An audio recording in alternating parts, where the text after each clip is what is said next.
That being said, we'll just might jump straight in and got these slides up. If you have any questions, maybe just put up your hand, put in the chat, and we'll break every now and then to go through. So what's really driving this is that the Queensland Competition Authority has been asked by Minister Ley to set regulated asset base pricing for capital renewals for the next 2 years. So, well, sorry, for the 27, 28 and 28, 29 years. Now, this follows the full QCA review on Sunwater pricing that was completed 2 years ago and has resulted in the current charges that you've got for this year and next water year. And tied to that is also the Minister continued access to the 15% discount on rural water prices with some conditions that weren't there in the past. The Minister believes that by moving to a regulated asset base approach, that will result in cheaper long-term prices.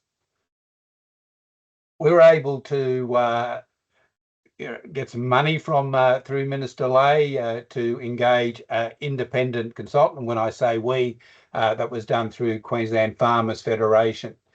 And we've got the results of that report, and that report will underpin both the QFF's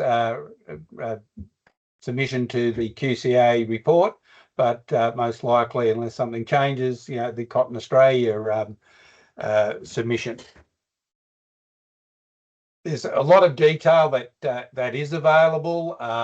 There's a special pages on the Queensland Competition Authority website, and also Sunwater has their own website that includes a price calculator.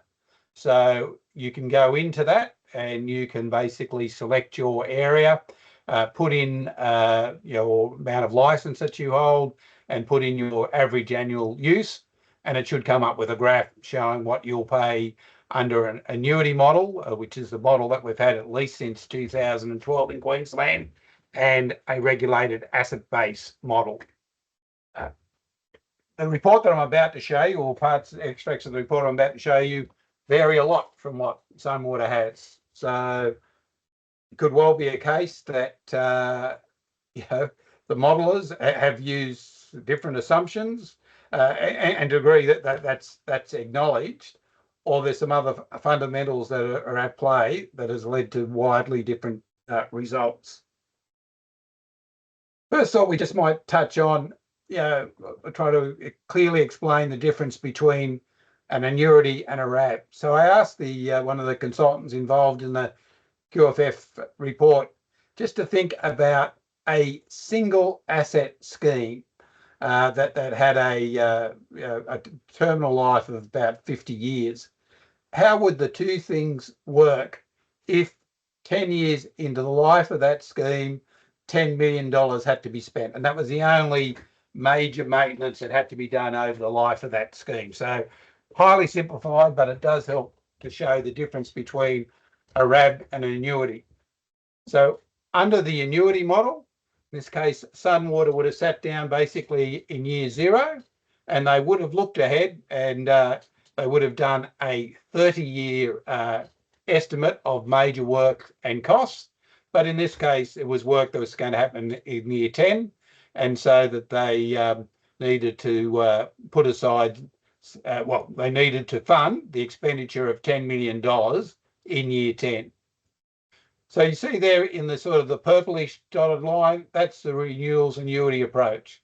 Basically, they said, well, okay, if we need to fund this works over the life of the works and preceding it, we can work out that on average, we need to recover X amount of dollars each year.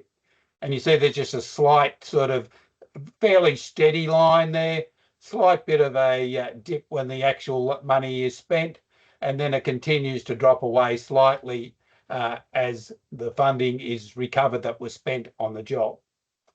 Under the regulated asset base approach, you would pay nothing for those first 10 years for capital renewal. The money only gets spent when the work is completed. So you see that sudden rise, effectively a straight line of $10 million at year 10. And then that would create an opening regulated asset base of $10 million.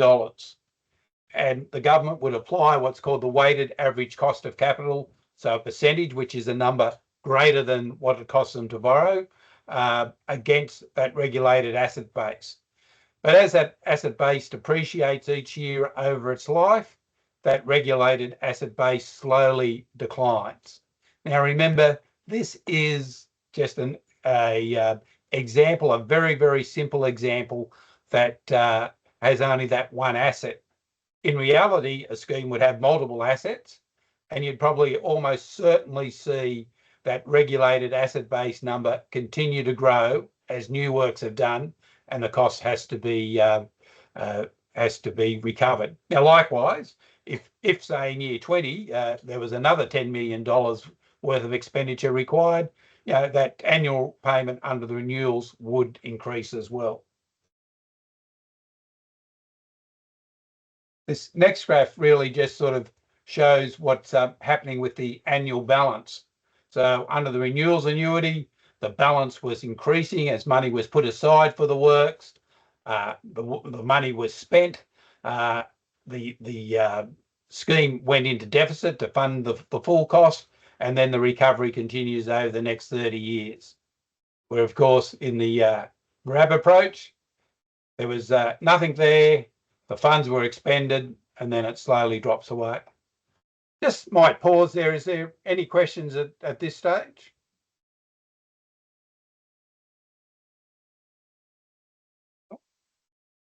We'll go on to what we found in the work that was conducted by Highlander Consulting. So Highlander Consulting is a relatively new consulting business where the principal is a guy by the name of Angus MacDonald.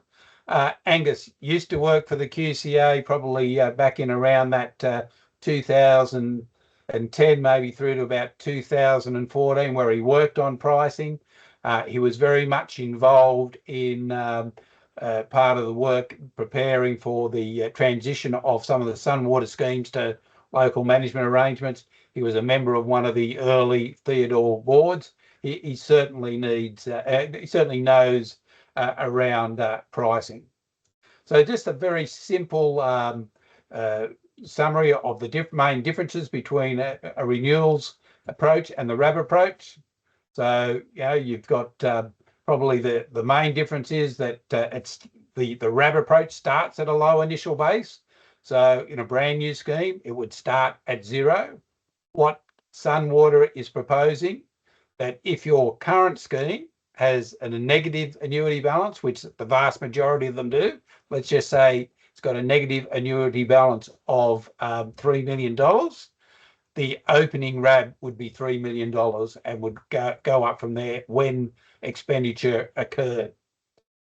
If your scheme, as I think only 3 or 4 of them has currently a positive annuity balance, the proposal is to return that balance back to the irrigators that paid it over a 4 to 8 year period, paying it back as a rebate. So wouldn't technically impact the prices that you pay, but you would also receive an annual rebate payment. The general rule is that under an annuity, prices are smooth much more over time, where with regulated asset base, the changes in pricing can be a lot more lumpy. So think back to that example around the $10 million expenditure in year 10. You were under a RAB, you weren't paying anything for that until year 10 occurred, and then suddenly you were paying quite a bit more than under an annuity model.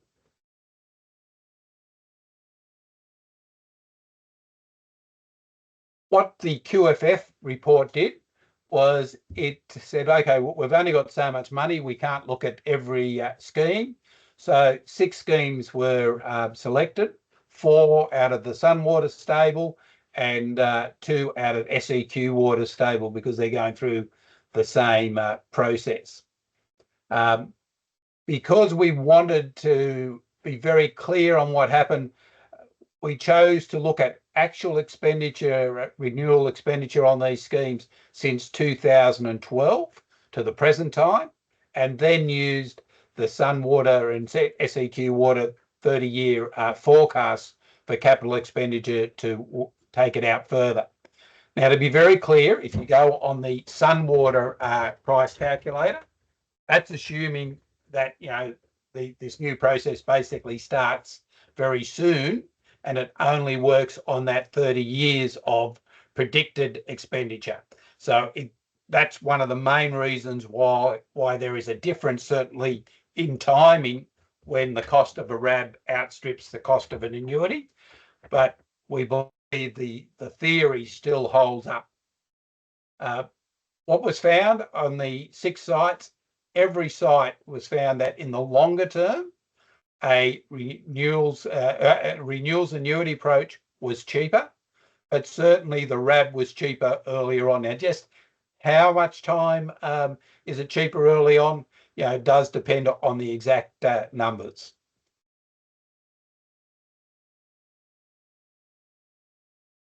And the key differences is that, as sort of touched on, the renewals annuity is going to provide greater price stability. The RAB produces those step changes. We believe long-term affordability, certainly the renewals approach on the work that Highlander has done, will provide a better result in the long term. But need to stress, in the short term, there certainly could be some gains by moving to a RAB. And there is the extra, I suppose, sugar hit that applies by getting a rebate for those schemes that have a positive annuity.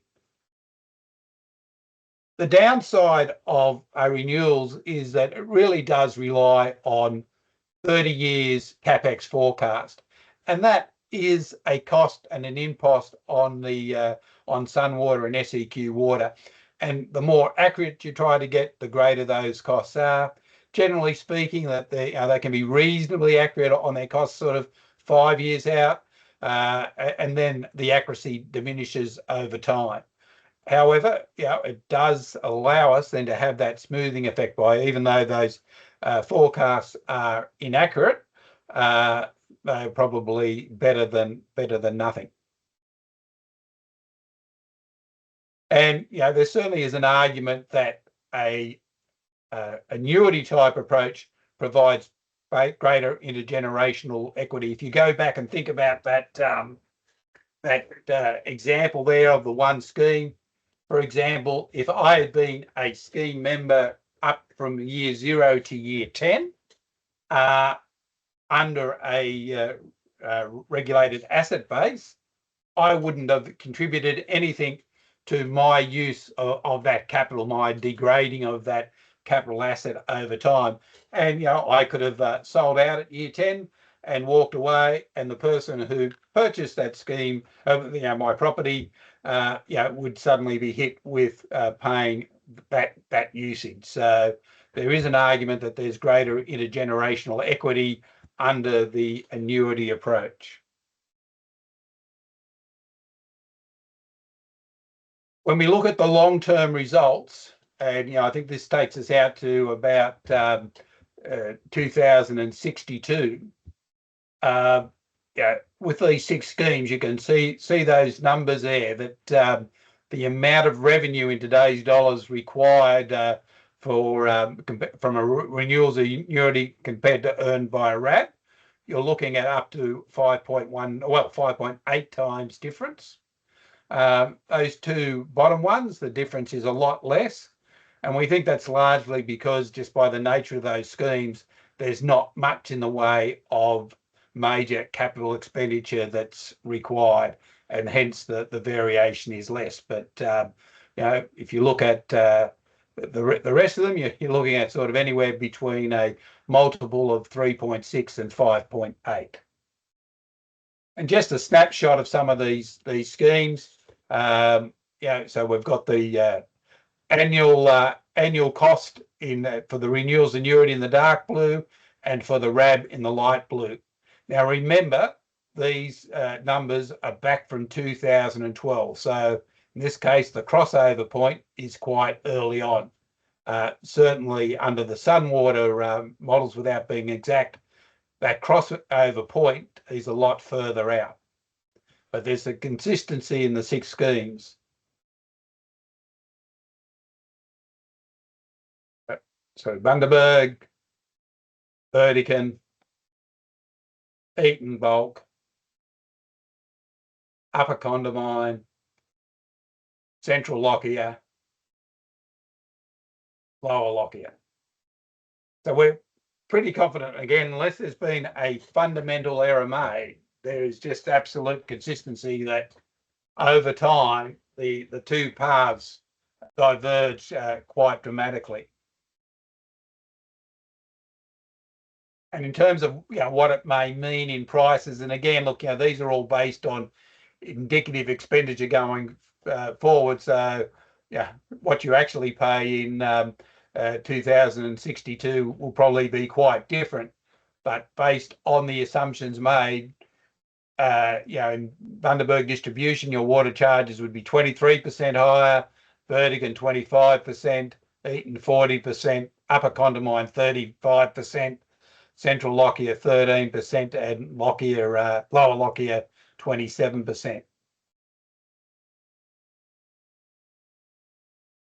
So where we're at, I think I mentioned at the start, submissions to the QCA close on April 7, and we would be recommending that people reject the move to a RAB-based approach, primarily on the long-term. It's much more cost-effective to stay with the annuity model, and the annuity model also just provides a smoother, more predictable price path. Now, there is one caveat on all of this. We, being QFF, took the opportunity to brief Minister Ley on Friday afternoon, and there clearly is a big difference between what we're saying and what Sunwater in particular is saying in the results. And we want to be sure that we've got this right. So the Minister has agreed to host a bit of a roundtable workshop where we hope our consultants will get in the room with the Sunwater consultants and basically double, triple check that there's been no fundamental wrong assumptions made that really change the outcome.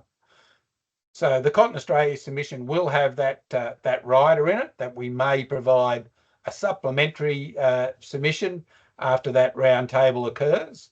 But based on the evidence that we've got at the moment, we're confident that the annuity model provides a better long-term, and I do stress long-term, outcome. You could certainly get a short-term outcome by adopting the RAB approach. Really, that's my slides, and I'm certainly happy to take any questions as to the way this may pan out. Greg. Given it's supposed to actually better reflect their cost, I just cannot comprehend how it can be more expensive than the annuity model, when their annuity model cannot accurately predict stuff 30 years in advance. Like and the figures that they presented 12 months ago are completely different to the figures they're presenting now. So you question how accurate or whatever. Sunwater seems to be able to put whatever figures they like up, and we just have to accept them as gospel, basically. Like, if you're going to a RAB model, it actually shouldn't cost you. Yes, they pay you back if you've got a positive annuity balance for the first couple of years, but after that, the RAB model should be accurately reflecting the costs. And we know for a fact that the annuity hasn't worked. So I'm just dumbfounded at why the RAB model is so much more expensive, say for the Dawson, like 45, 46 period. That's when it starts to be more expensive. It just doesn't make sense. I think there's a couple of things there. So you have your RAB, and let's just say your RAB's $100 million, and you then apply the weighted average cost of capital on it.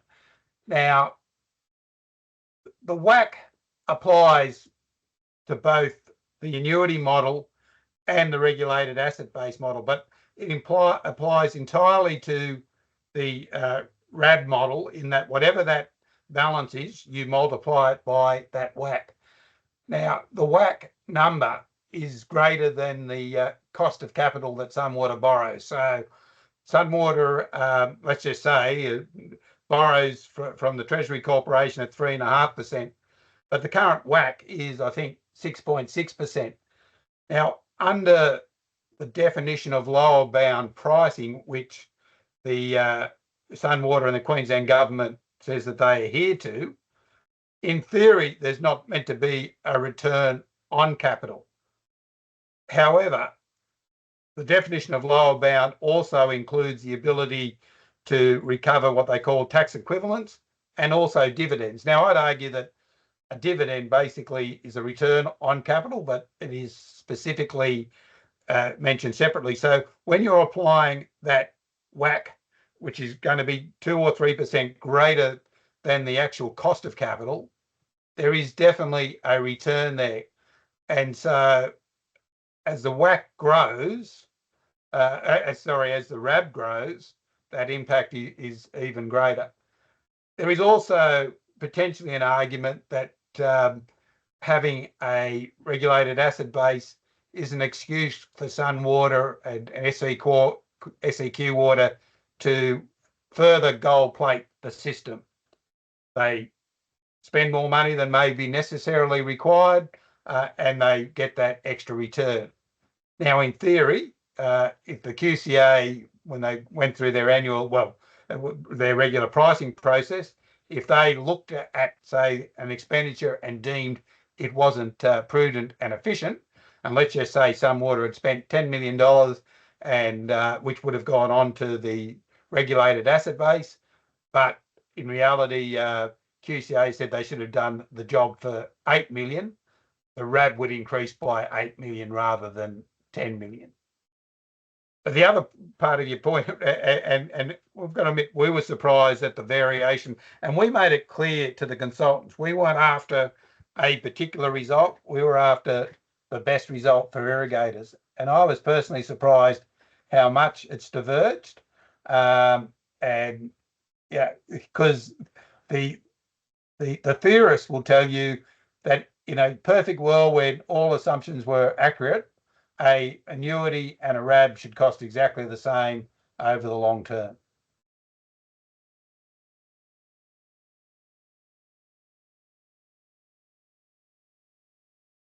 Any other questions or comments?